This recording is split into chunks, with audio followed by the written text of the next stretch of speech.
Duplicate record issue in Power BI. If your data looks like this, that is same response in each record, you may encounter a duplicate record issue in Power BI. To resolve this issue, simply add a row ID column to your data. Adding a row ID column will make each record unique and resolve the duplicate record issue. Click on the Load button.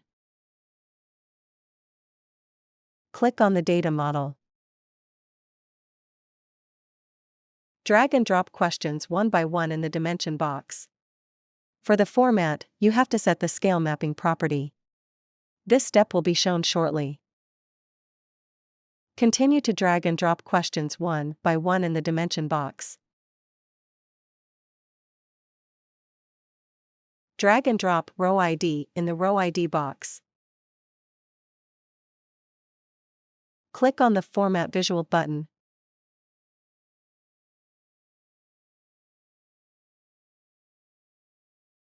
Click on the Scale Mapping to map the scale values.